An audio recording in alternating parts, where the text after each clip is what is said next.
What's going on, Pokemon Go trainers? Welcome to another episode of the Lured Up Podcast Creator Series, episode 29. The podcast bringing your favorite content creators to talk about their work, their process, and of course, the game that brings it all together, Pokemon Go. Lured Up is part of the Pokemon Professor Network, and today is Sunday, May 2nd, 2021. For me, we do have people from around the world, so I'm sure the dates are all over the place, but this is amazing. This is the first time I've ever recorded in the morning. It's 9:30 in the morning for me. This is so awesome. I love the international coordination that we did for this episode, but I'm very excited. Oh, and this is a video podcast. It'll also be available in audio form. So if you're listening to this on our normal podcast feed, jump over to YouTube, check out the video, put some faces to the names, and have some fun seeing our beautiful faces. And yeah, I'm very excited to play around with the video format. It's been a lot of fun. But I'm very excited this week to be joined by the team of Silph Scientists. What's up, everyone? How are you? Welcome to the show. Hello. Hey, hello. I'm super hyped to have you on. I think this is what you're doing is phenomenal and exceptionally valuable and important to the community for a myriad of ways, and I can't wait to dig in and talk about it. So why don't we start with just general introductions of what is the Silph Road? Let's start there. If people haven't heard of it, what is the Silph Road all about? And then ultimately we can dig into what the science team is and how that kind of came about. Go for it. Well, the Silph Road is a grassroots network. Most people would probably know it by its Reddit subreddit.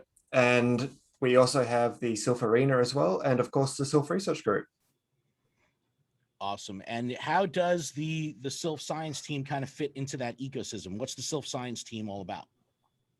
Yeah, so we're kind of a semi-independent branch within that ecosystem of Silph. So the subreddit kind of operates independently, and that's where you see like the primary discussion board, and a lot of the like the news I think is focused a lot there.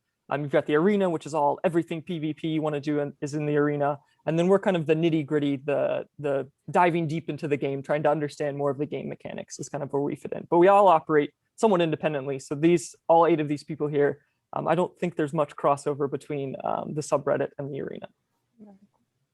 Awesome. Yeah. Awesome. And I think what we should do now is just kind of go around the room and give everyone an opportunity to introduce themselves and talk about who they are, where they're from, all that kind of good stuff. And yeah, go from there. Why don't we start with Woodwose? Woodwose, Wolf, I have a personal relationship with. He's a member of our patron community and kind of helped spearhead this whole communication. So why don't we start with you? Let us know who you are, where you're from, and what your involvement is with Silph Science. Sure. So my name is Woodwose Wolf, or Daniel, or Wood, depending on who you ask. I mostly work around the publication space these days, especially the final steps of it, getting it ready for Reddit, doing titles and headers and all that sort of stuff.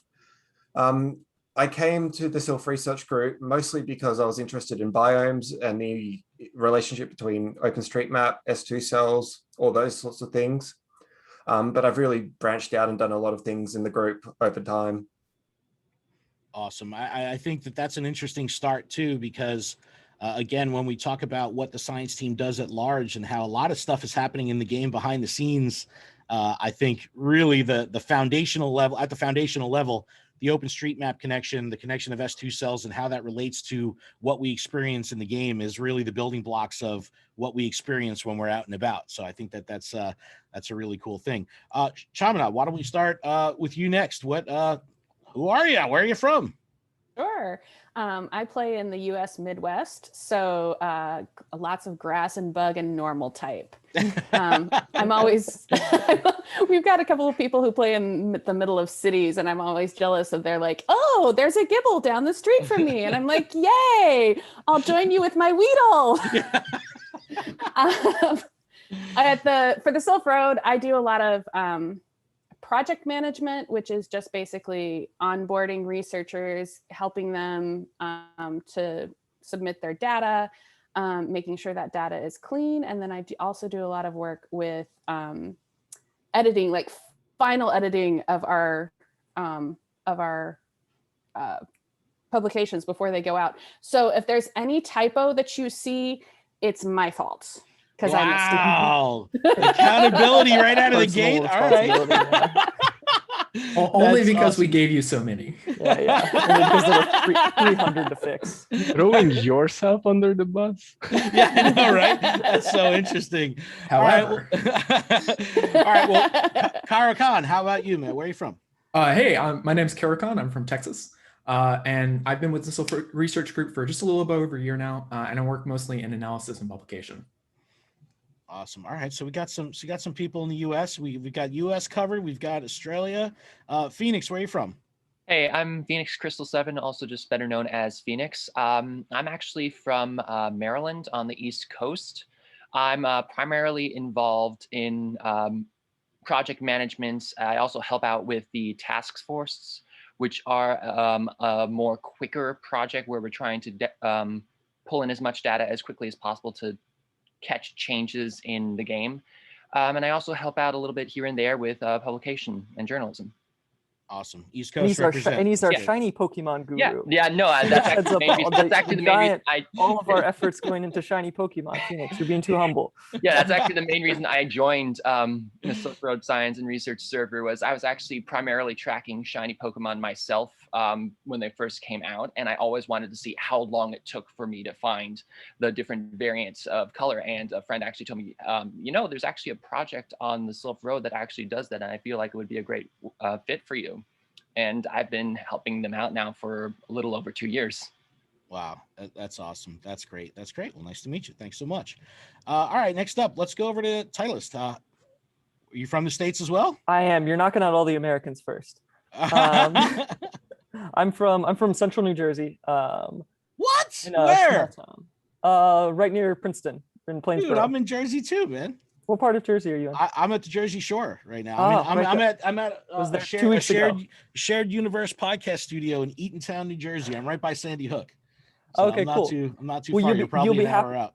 You'll be happy to know that one of the souvenir article that you featured on your podcast a couple weeks ago, some of that data was collected along the Jersey Shore, thanks Nice. to. So yeah, so there's that connection. Let's see. I've been in the research group basically since it went public in, was it 2018? Wood is when we first went public, or 2017? I don't know. It's been a while. It all kind of runs together. I mostly do analysis. I also got into the group through biomes. When I first joined the Silph Research Group, I knew they were studying biomes, but there wasn't a public project available at the time. But I stuck with it for a little while, knowing that it existed. I just had a feeling, and that was kind of my entry point into the group. Nice. Yeah, that's me. Awesome. All right. Well, let's see here. Who we got? Miri, where are you from? So I'm actually from Eastern Canada, so North American. I've been with the group. It's actually 3 years. Next Sunday, actually, my 3rd anniversary with the group.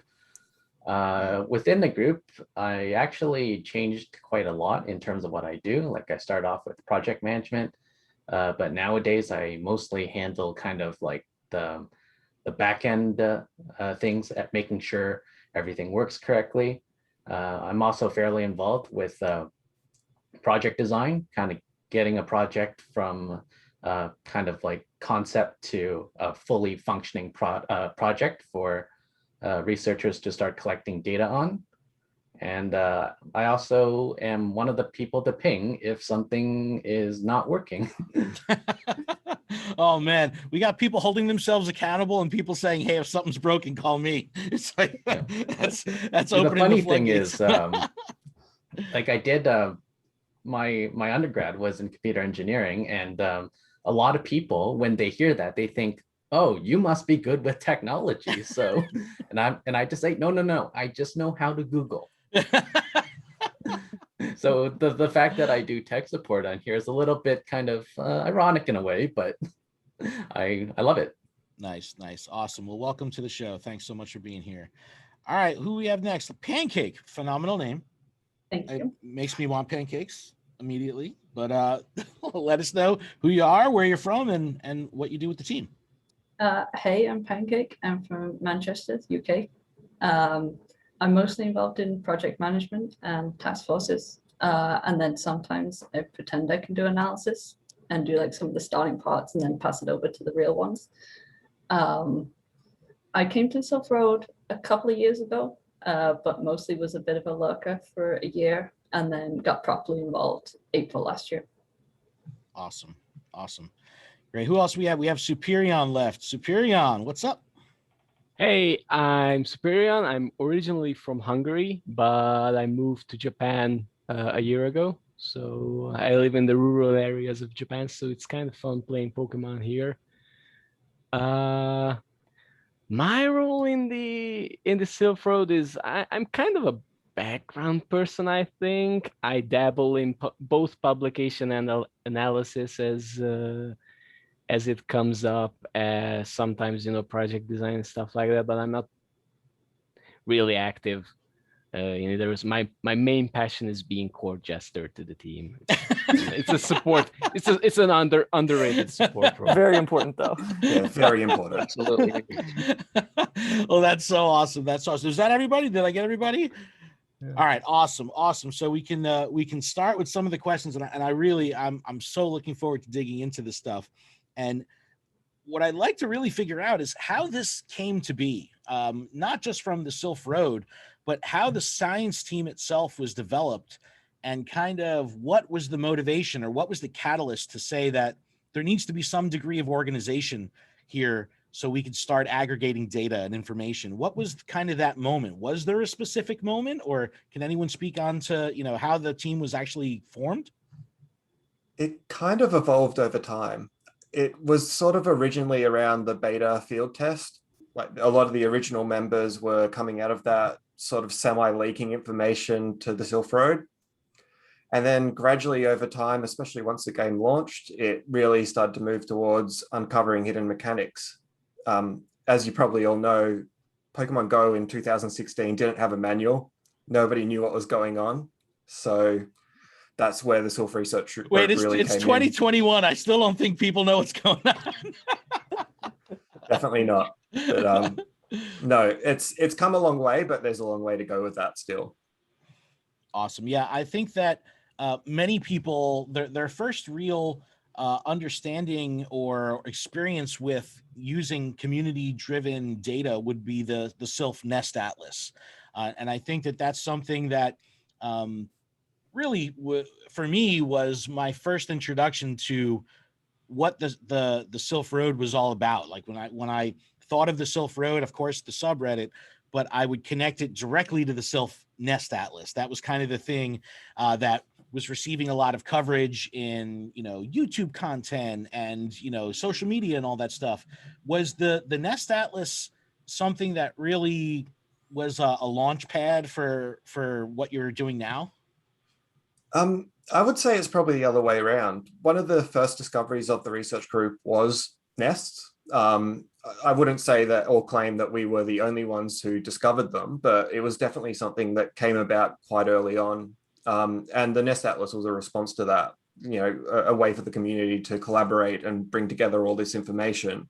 So other people and communities surrounding and even in that general area can then use that and go to Nest. And that was before even migrations were really a thing. So the original Nest Atlas was built so that you had this big directory of Pikachu was over here and Psyduck was over there. Nobody knew at that point in time that in a couple of months there were going to be migrations and it was all going to change. So, right. And that's the nature of Pokemon Go evolving over time as well. That's awesome. That's so cool to hear. And something that we can get into as we get through the talk is how the changes and fluidity of Pokemon Go and how the iterations have come, how that's impacted nests and biomes and things in general like that. Because I think that when you look at the way things were laid out in 2016, 2017, it's very different from how we see it right now when we're out and about playing. And I think that that's reflected in, it can be reflected in the way we approach nests or even interact with nests at this point, because it's not something that's as targeted as it used to be, because we had so little to go off of, in the first year or two of the game. So that's very interesting. But we have 8 of you here, but how many people work on the team? How many people are contributing? How many people are actually helping out and pulling data and submitting it? And what is that process like when you're working with a team of contributors that big? So I think the total number, somebody can correct me if I'm wrong, the server size hit at one point something like 14,000 people.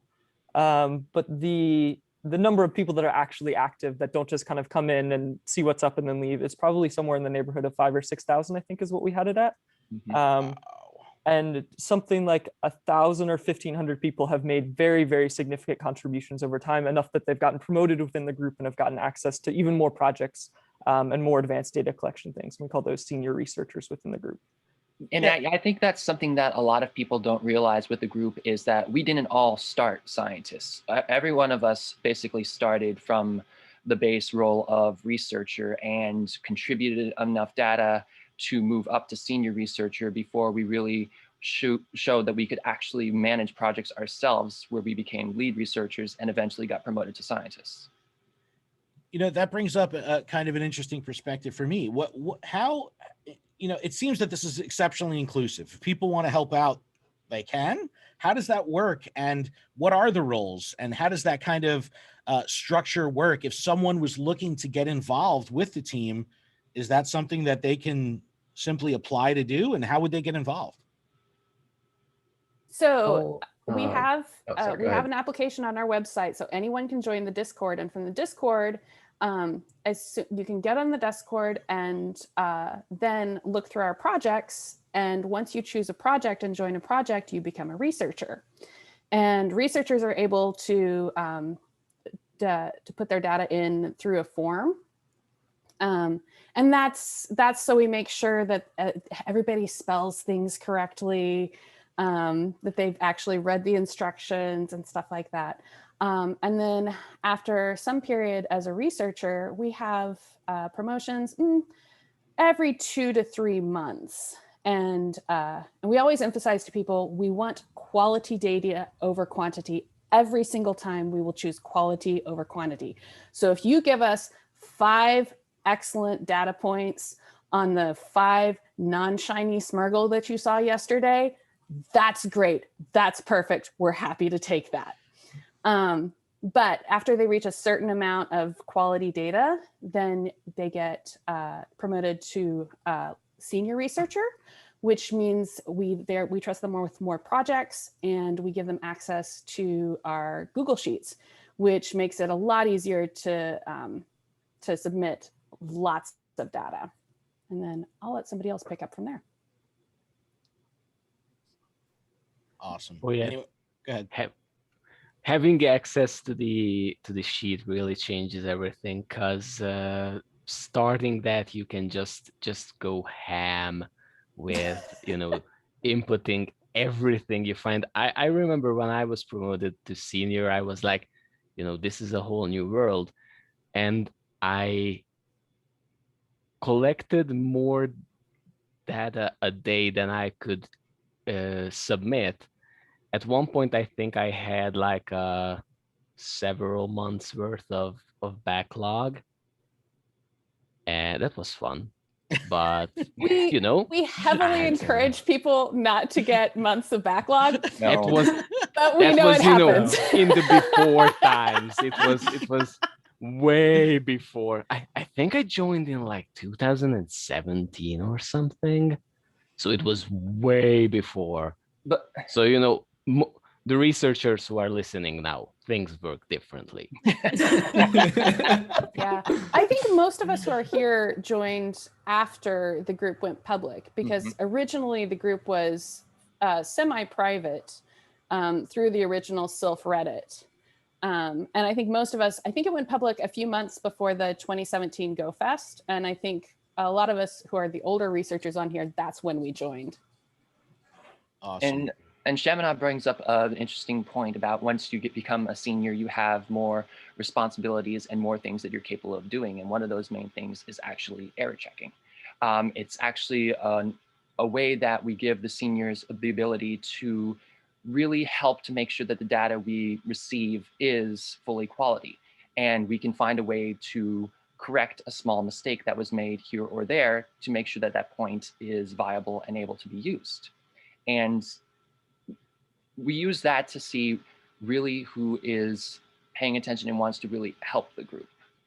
There's a lot of things that goes into who we choose for lead researchers, but really looking into helping the group with error checking and other aspects is one of the points we look at. Awesome. And I heard the term task force kind of thrown around a little bit. What is a task force, and how does that kind of fit into the structure of your team? So Niantic is changing things constantly, as we know. And we wanted a way to really get things out there as quickly as possible when they do these constant changes. So we run these task forces on various different things. There used to be eggs before they put the entire new thing for the transparency in there. But majority right now is raid task force when they do any change in the raid bosses, if they don't give us the full list. Field research task forces, which is for the monthly changes to the field research, where we're trying to prove how many research is out there as possible, and the shiny task force, which we use to quickly try to see if there's any change or a new shiny rate for a Pokemon that was released, which is what we did with Smeargle. At the same time, we were running it in our main shiny project as well. And there's also the Shadow Task Force if there's any changes in the Rocket bosses. I really love how this is all kind of coming together for me, and I'm figuring out the hierarchy here and how the teams are developed. But already, and I think it's important, and I want to make sure that this comes across, and it clearly will, is just the level of passion that all of you have about collection of data. And I think that that's kind of an unsung hero type thing, where it's, yes, we're all passionate and nerds and love playing this game and love the community, but going the extra mile as a volunteer-based group to kind of make all this stuff work and broadcast this information out for everyone, I think that's exceptionally important to let everyone know about, because this stuff is all happening. And like Woodwose was saying, there's no manual. Like there's never a manual written for this game. So being able to dig into this stuff, if you wanted to, is awesome. And I love the fact that it's an open door. If you want to get involved, anyone can just connect and share that passion for community. And within all this data, you have your own community. So I think that you're kind of doubling up on, some of the social factors of what the pillars of Niantic in this game is built on is, it's playing this game and having fun, but also developing community. And I think that that's kind of something that is synonymous with the Silph Road at large. It's this grassroots community of people that are like-minded and active. And I really love that. And I mean, speaking to you now for 10, 15 minutes, and it's like, it's very clear that everyone has this burning passion for data and information, and not just the data, but sharing that information. And I love that. I think that that's an amazing perspective on what the creator series for Lured Up is, because there's content that is entertainment based. There's content that could be, referential. There's a lot of different ways that you can create content.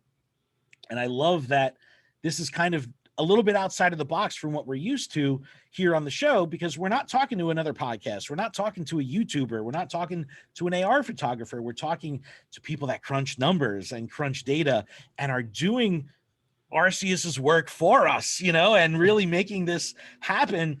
And it gets me very excited. I really love that. Ken, I don't also want to understate like how fun the actual data collection is for so many of our researchers. Myself personally, I probably spend 80% of my game collecting the data. I don't play the game traditionally anymore. Like, the whole raiding and fighting gyms and PvP, I don't care about that. And I think many people on the server, it's a new way for people to play the game and contribute to the community. And that's what brings out the passion in us. That's amazing. And something that I love highlighting on Lured Up is just that. There's so many ways to engage with this game, and that there's no wrong way. lot of the AR photographers that I speak with, they're only catching Pokemon so they can take pictures.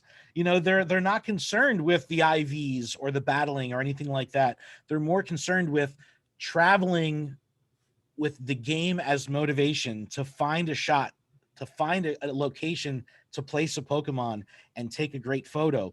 So I love that the data perspective here just provides another outlet for people to connect with this game, engage with the game, and you're clearly passionate. You're clearly loving it. So it's not like someone is like, you know, pinning you down to the ground. It's like, give me the data. You know, it's like, no, you're really enjoying the process.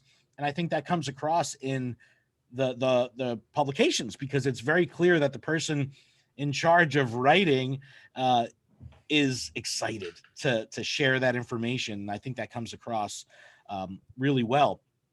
And something I do want to touch on, kind of bouncing off how we were talking about this being community powered and all this stuff, is the fact that this really is about boots on the ground. This is a true human powered, trainer powered community effort. Something that we really push on Lured Up is making sure we stay within the terms of service, and we shun the use of third-party tools that kind of scrape data, you know, out of the game, unbeknownst to Niantic or anything like that. And I think that the fact, and I think, you know, we should talk about that. You don't use any of those tools. You don't use third-party bots. You're not using anything like that. Was that like an active decision to say, hey, we're going to stay away from that completely, and we're really going to keep this project trainer powered? Was that an actual thought process that went into the team? 100%. I think one of the core missions of the Silph Road, and you said it so many times throughout this podcast already, is community first. And that's the core of the subreddit, that's the core of the arena, and that is also the core of the research group. And so engaging people is what the research group is at its really core. And so getting boots on the ground was always that was the starting point for the whole group.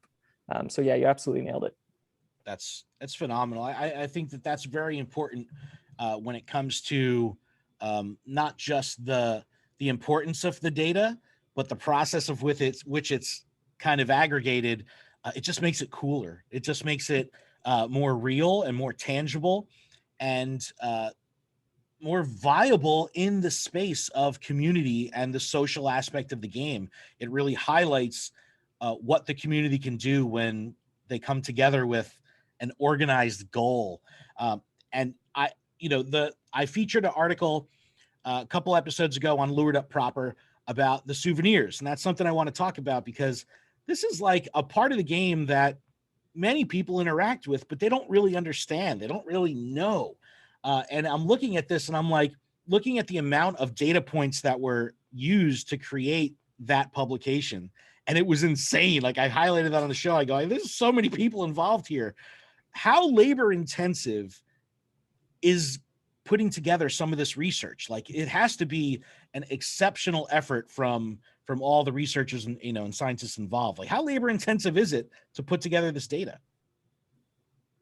Oh, that's one of the cool things, is because we have such a different range of different projects, is some of them are really intensive, like making sure you line up enough of your buddies and get to a proper space and a proper cell to chain a bunch of buddies. That's really labor intensive.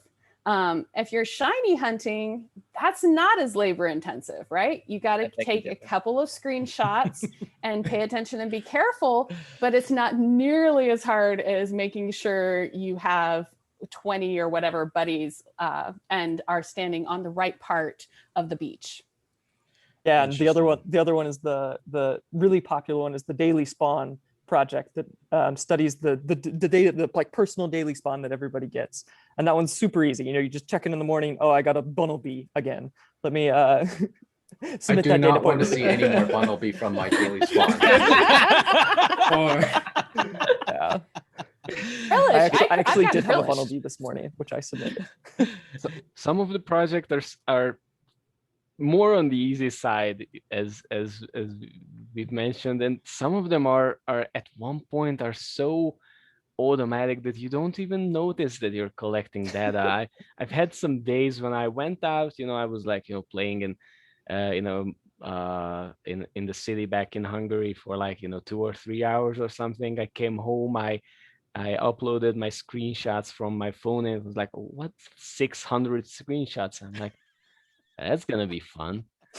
So I don't know how to hatch eggs without taking screenshots anymore. Yeah, I don't know if that's yeah, possible. yeah. It just automatically take a screenshot when you hatch an egg.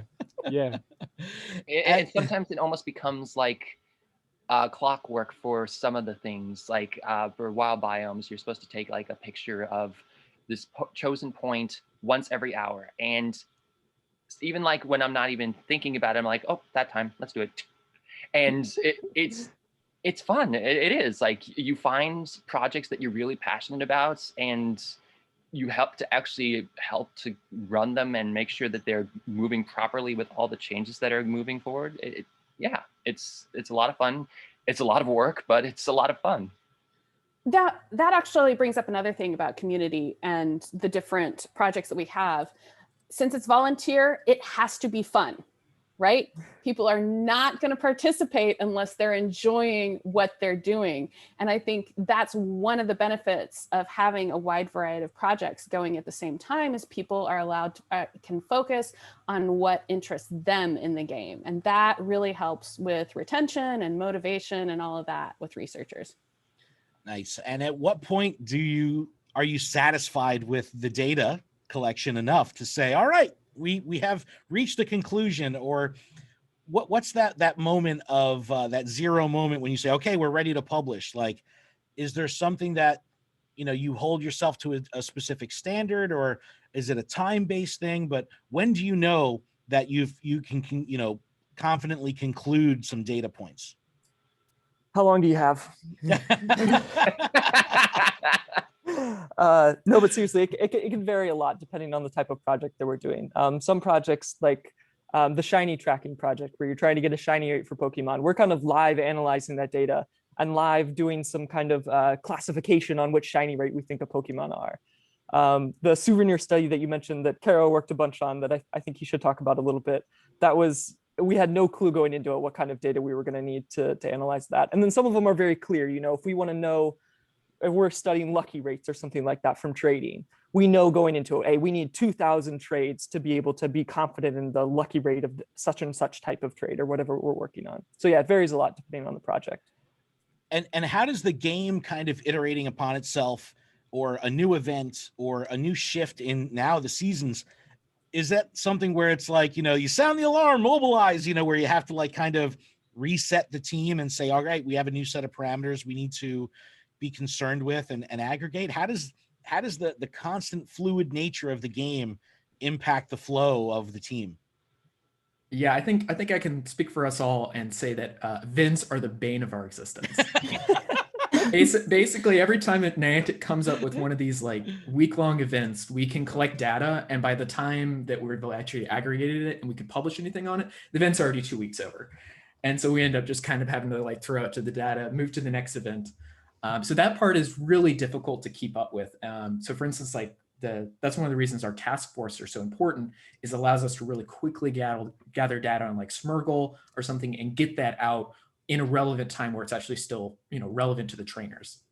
And it's like Titleist was saying, we are actually live tracking the shiny rates for these events. And we actually, with as much as help as we did, we actually sounded the alarms on all of this because we wanted to get the actual rate of Smeargle before it went away. So we were asking so many different servers, trying to get so many researchers to join us. And we actually managed to simplify and actually get an actual answer on the rate within less than 1.5 days. Wow. That's awesome. I think that speaks to the power of the willingness of the team to get involved and get engaged, and they share that passion of understanding the timeliness of getting the data out. I think that that's really exciting, because then you have a lot of people oiling the gears of the machine because they understand the value in getting that data out, and not just out, but getting it out in a timely manner. I think that's really cool. And then that serves the community so much better, because then not only is it just, oh, cool, I could, store that data somewhere back here. It's like, all right, it's in front of mine because I'm actually engaging with this in real time. And it makes a lot of sense. And, looking through, if you go to the Silph Road and, front and center, you're going to see the publications, and, they're labeled as the Silph studies. How does, when you make those publications, what goes into the process of saying, hey, this is something in the game that is worth talking about or worth looking into? What goes into saying this is something that we need to work on so we can make a publication about it, so we can put this data together? And what is that process like of creating that need or that want? Is it kind of like, see a hole, fill a hole kind of thing? Or is it more of just a passionate thing where someone just has that aha moment of, what, I'm intrigued here, maybe we should look into this? What's that process like of developing the studies themselves? I would say that firstly, we're looking to answer a question, like what exactly about this mechanic do we want to, what do we want to answer ultimately? Then when we're designing a project, we have to consider what kind of things do we want the researcher to collect?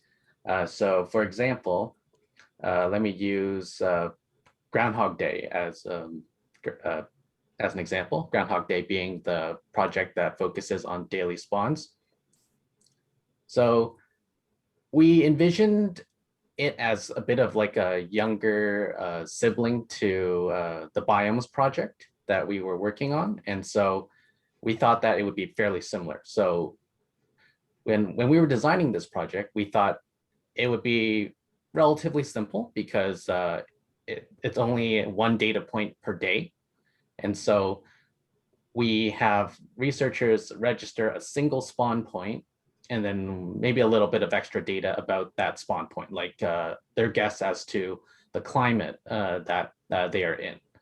And then as for the project itself, it will be, we'd be asking for kind of where they observed the spawn, like what time they observed it, what was the weather in game at the time, and the species.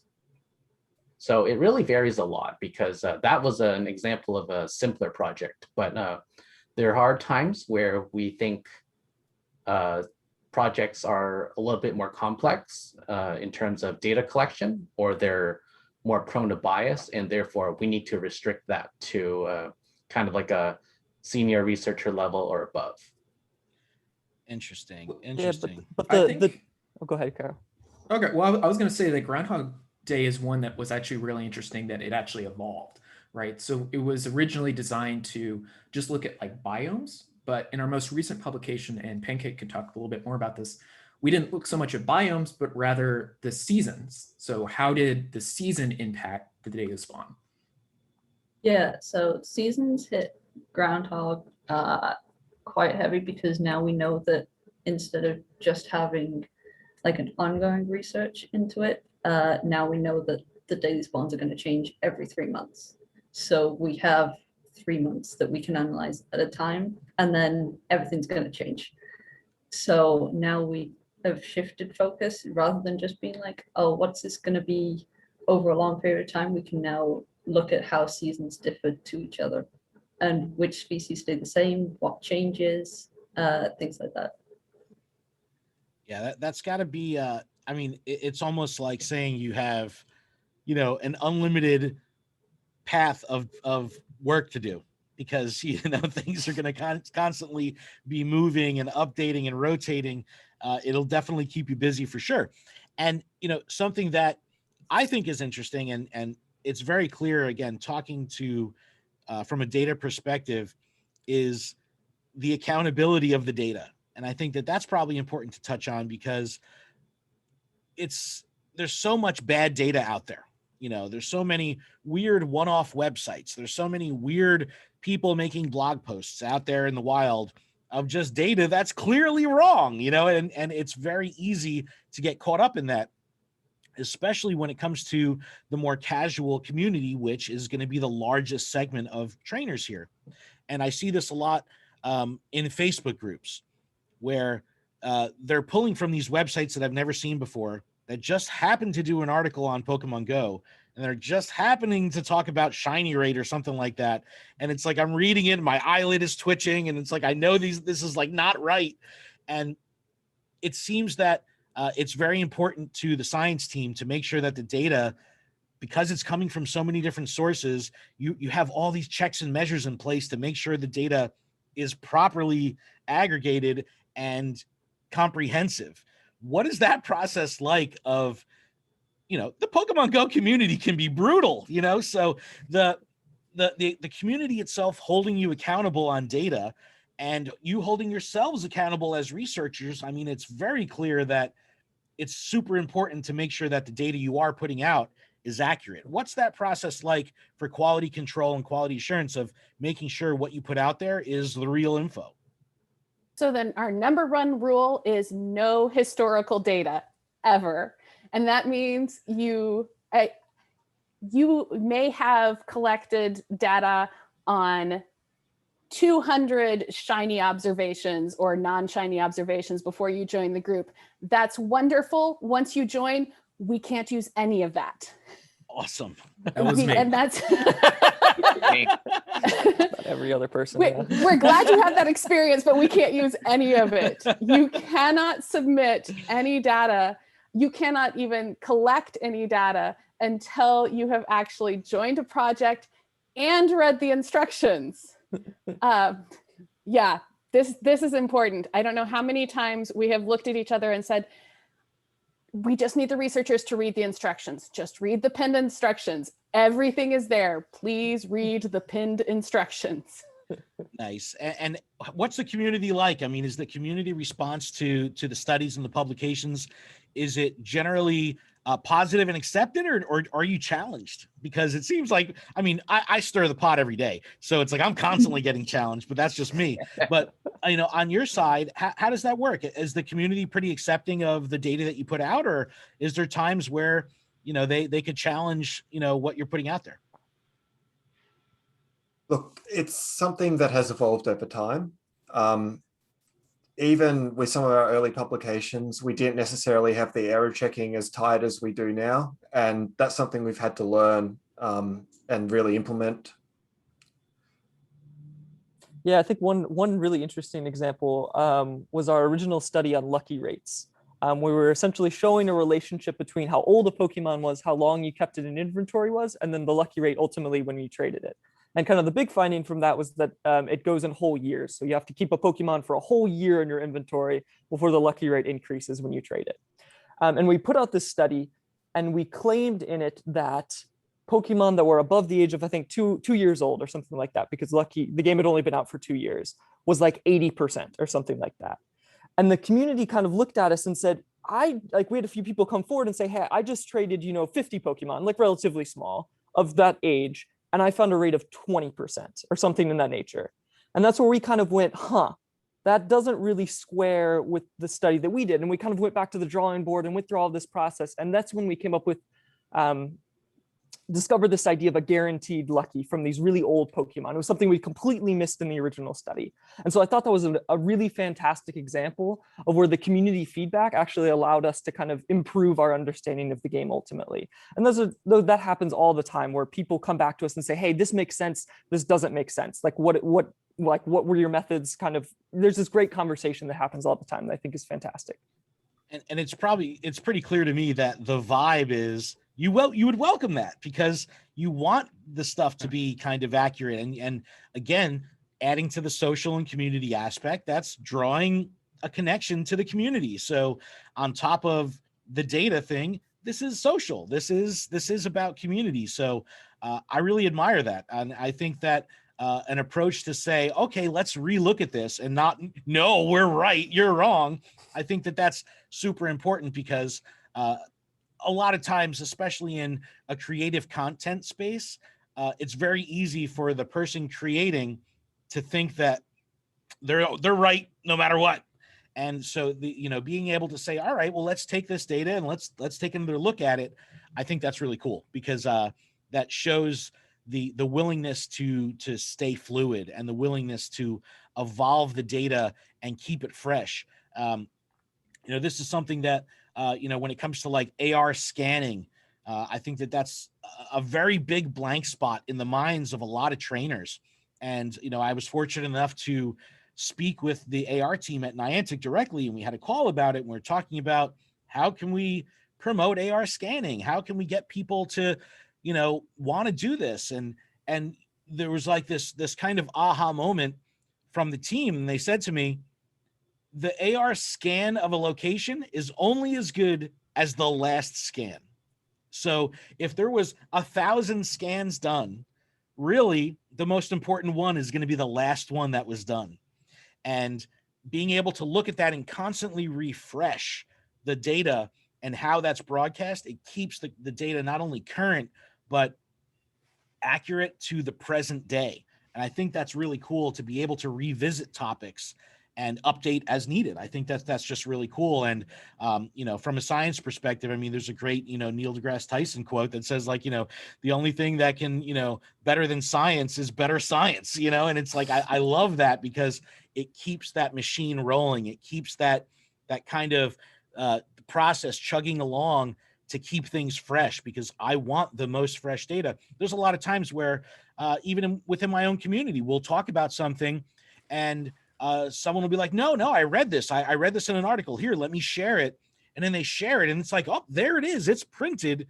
But that article is from 2017. It has absolutely nothing to do with the game right now. And that the ability to keep things fresh, I think, is really important.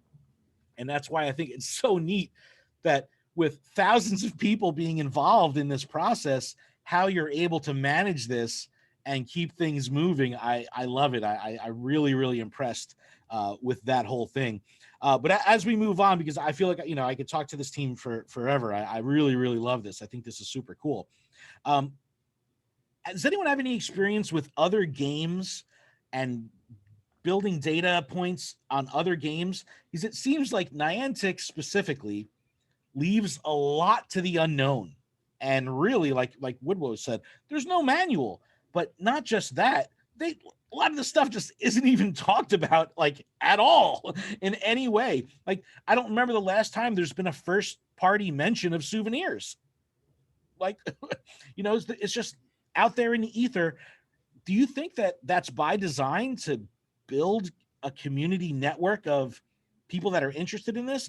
And are other games like this? I mean, I've pigeonholed myself to Pokemon over the past couple of years. So it's like, I really don't even know what's going on in the outside world, but is this common with developers, or is this something you think is sort of unique to Niantic and I guess any kind of live service game specifically? Like, anyone have experience with other games? All I could say is, could you imagine World of Warcraft without any stats? You just pick up a sword and it's a 4-star sword and that's all you get. And you have to go onto some third-party website to work out whether it's a good one, a bad one, what the actual stats are. I personally think with Niantic, it's partially by design, but also maybe a bit of time crunch as well. Wow, that's interesting.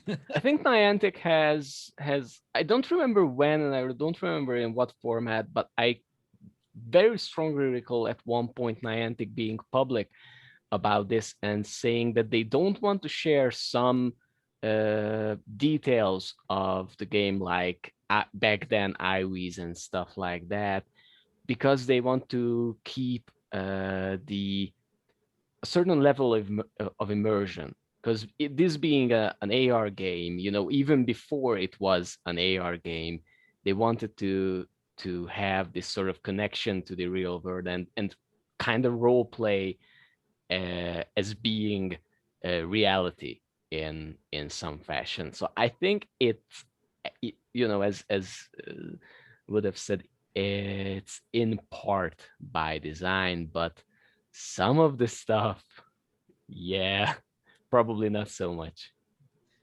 Yeah, I think that's really cool, and it definitely leads to the immersion of, I'm the adventurer here.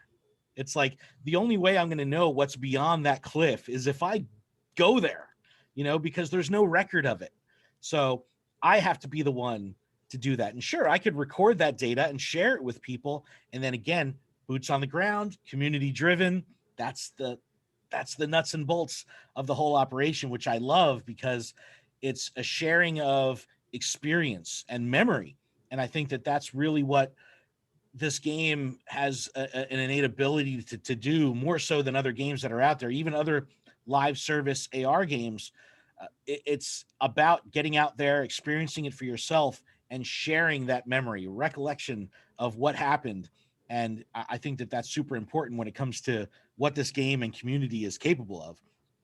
But, as we kind of start to wind down here, because again, I could keep you on here for hours and hours and hours, but there's plenty of stuff, and I'll link to a bunch of different studies in the description. So please check these out. But do you think that there's any specific area of the game when it comes to stuff that you've published that is underserved or the community could really benefit from that they may not be aware of? Is there anything underutilized when it comes to what you've done that you would really like to put front and center to the community? Well, we talked a little. Oh yeah. Go ahead. I think biomes would be our white whale by far. And what about the biomes? Is it just because what one can experience in the biome, what is happening in the biome, what's going on with spawns? Like what about biomes is kind of, that big, huge, bottomless pit? All of the above. Yeah, I would equate spawns to another relatively secretive scientific thing, and that's dark matter. It's there. You don't know what it is. You don't know what's inside of it, but it's definitely there. It's interesting. That's a really cool way to kind of think about it. It's just like, yeah, I know it's there, but that's about it. I actually have. There's actually there was a study we did once. I think Titleist spearheaded this one about kind of the day and night cycle in game and when it will visually adjust, kind of depending on where you are in the world. And we know that, like right now, there's not too many applications other than controlling when Espeon or Umbreon will evolve. But it's one of those things that we thought, it's like, hey, it's really cool. It's worth noting. And it could have some greater impact in the future. Yeah, I think that kind of can even play to the way rain will ultimately be affect with Sliggoo, with the evolution of Sliggoo. I think that's kind of really cool. Again, I'm all about immersion. I want to feel like I am the trainer. I am walking around in this world. So anytime a real world experience that I'm seeing with my own eyes makes sense and is, sucked out from the real world and broadcast to me through the game, I love that because I feel like I'm, the synergy between myself in the physical world and my avatar in the digital world is one. And I think that's what this game is all about, is feeling like you are the trainer. I'm not just, I grew up playing Dungeons and Dragons. I played in the same campaign for 15 years when I was a kid. And I loved it so much because we found ourselves being out eating and calling each other our gamer names, our character names, even though we were friends growing up since kindergarten. And that level of immersion made us enjoy what we were doing so much more because it felt real. It felt like a tangible thing that we can connect with and hold on to. And I think putting all this information together and creating this amazing layer of information and data for the trainers, it just helps to that immersion because they have a better understanding of what they're experiencing. And, as you're, like I said, when Wood is on our Zoom calls on Wednesday nights and he's walking through the woods and he's literally moving branches out of the way and all this stuff. And I'm like, this is incredible. He's able to have this social experience talking to people that are just like sitting around their house or out walking their dog. And he's experiencing it like this. I go, that level of connection and diversity of how people engage is the coolest thing to me. And I think that what this entire team is doing adds to that level of immersion, not only from a fictional narrative perspective, but also from a nerdy data perspective of, yeah, this is accurate. This is real. And then it creates this trickle down effect, because when someone reads a publication, they're able to then share that data to people that may not be involved or may not use Reddit or may not use the Silph Road on the website or on social media. So it creates this wealth trickle down of knowledge. I love that, because in this game, and what I've seen as being a pillar of in the community locally, is people love to know what they're talking about. So when they can pull the information and say, oh, I can speak to this, let me tell you about souvenirs, have a seat, I think that that's really, really cool. And I don't know, I definitely wanted to just share kudos to the team for creating that. It's a transparent thing, but at the same time, it feels tangible. It's the most bizarre thing of how you can take data and apply it to the real world. I just love it. I love it so much. So definitely kudos to all of you. But definitely, as we start wrapping up here, let me shift gears just a little bit. Where do you think the science team is needed the most? Like, where do you think, where's the bat signal right now? Is there any part of the game, I mean, outside of biomes, knowing that that's like the deepest hole to jump into, but is there any kind of unsung corner of the game or something like that where your efforts can really be focused on right now? Is there anything that's kind of cooking in your back pocket of like, yeah, I want to dig into this? One thing that's been on my back burner for a long time is a lot of the myths and rumors that get started around the community around different people having different shiny rates for Pokemon. And that's something that I think from the very beginning of shiny Pokemon and Pokemon Go, people are like, no, I have a lower rate. You're extra lucky. Wait, you mean me working with Niantic, that means that I'm not like getting shinies dropped into my account? Like, what? Yeah, so and people someone posted something this morning of someone claiming, oh no, the Smeargle rate is definitely higher for me. Like, I got 4, you got none, therefore it's biased. And I think that's something that we can help to educate people a little bit more on, and dig into the data to see if it is true. I mean, we found weird things in the data before, but I think that's something where we can help either bust or validate some of those myths and anecdotes that get thrown around all the time. That is super, super, super cool. And I think that just overall, the ability for the team to kind of approach those things is super cool, because you're doing the work that a lot of people are interested in, but for whatever reason, whether it's they don't have the time or the resources to do, but they have interest in learning about. I think that, what was said earlier of it all starts with a question, right? What's going on here? And I think that the way the team addresses that and your approach to getting the data out there is super noble and super awesome. And I'm feeling very inspired right now. And it's like, I kind of want to change a little bit, have a paradigm shift, even with me, with how I approach playing the game, because there's so much going on. I almost feel a responsibility, if not to the community, but to myself to be concerned with this stuff. And I think that's really that's really, really awesome. But so definitely, as we wrap, is there anyone's what's everyone's favorite thing that they've done or favorite thing that the team has done that you really want to make sure that the community checks out? Definitely, it's getting that shiny page up online for me, where you can check it daily on a basis, and we are constantly adding data to it to finalize and narrow down and really find the rates of every single Pokemon out there that is able to be shiny capable. Nice. That's awesome. Big shout out to the Silph Road devs for that one too. It was a long time coming, but it was really worth it. Absolutely. Awesome. And it's truly remarkable, the Silph team at large, just how diverse it is, not only with people being from around the world, but also all their areas of concern. Whether it's we had on the creator series, we had people on from the Silph Arena team.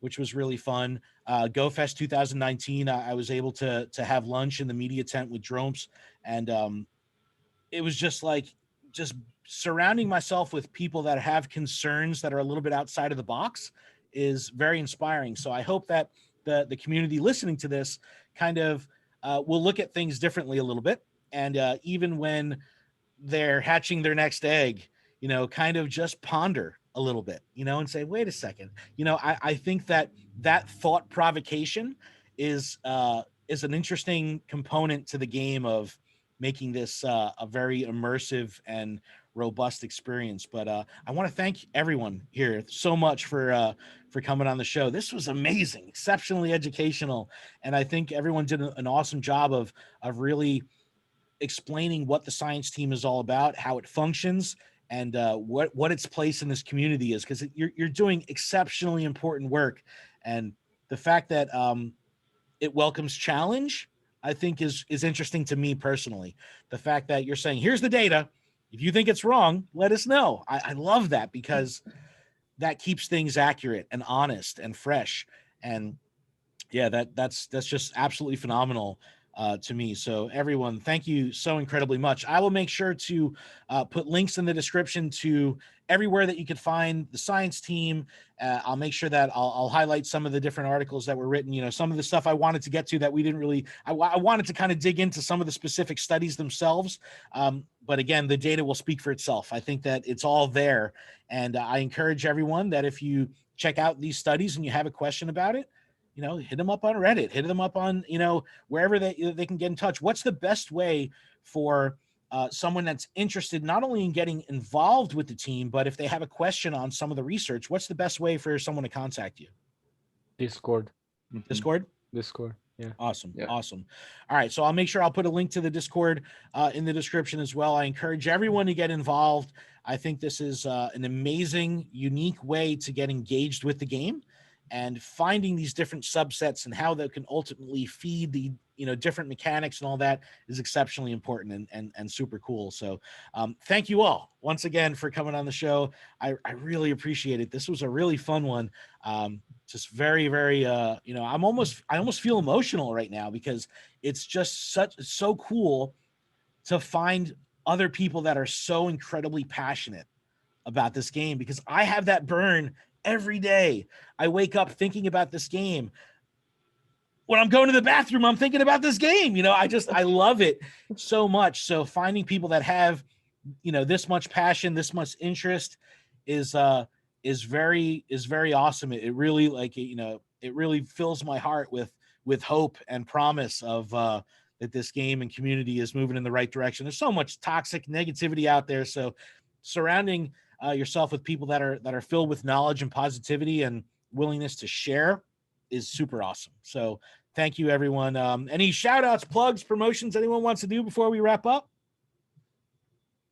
Come join us if you want to have fun. We Absolutely. would love to have you. I'm in. I'm gonna get involved. So I'll definitely, you're gonna see me sliding into the Discord. I think that there's got to be a way that I could help. And my plan for this summer is to and Wood, you've definitely inspired me here, is to focus on the exploration that this game can be the catalyst for. And I was looking at my unique Pokestops spun, and I was like, I can't believe I've only spun this many over this many years. I said, that is going to be my metric. I need to get this to 5,000 by the end of the year. And the only way I can achieve that is if I get out of my box and and go out there and explore. So that's definitely something, and potentially maybe that I can help with souvenirs, because I definitely want to get out there and use this game as a tool to explore. Yes. I need Give us your motivation. souvenirs. I need Please. motivation. I need the game to tell me to do something. It's like, I don't sleep at night, but if Pokemon Sleep came out, you best believe I'm going to bed on time. It's like, I need that motivation. So I'll definitely do that. But thank you once again, everyone, for coming on the show. This was absolutely enlightening and awesome. But everyone, this has been an episode of the Lured Up Podcast Creator Series. Thank you to the entire Silph Science team that we have here on the show, and the thousands of contributors to all the data that they've collected, and the Silph Road at large. Thank you so much. It's a really amazing and impressive grassroots community, and I think that this has been an awesome reflection and vertical slice of everything that's going on with Silph. And you represented the brand exceptionally well. I'm super inspired right now. This was amazing. Thank you so much for everybody for coming on. Happy to Thank be you here. very much. Yeah, thanks for having guys. us. Kid. All right, everyone. We'll see Awesome. everyone next week. Keep training, trainers. Get out there, pull some data, share some screenshots. It's awesome. I know I'm going to be into it. All right, everyone. Thanks again. We'll see you next week. Bye.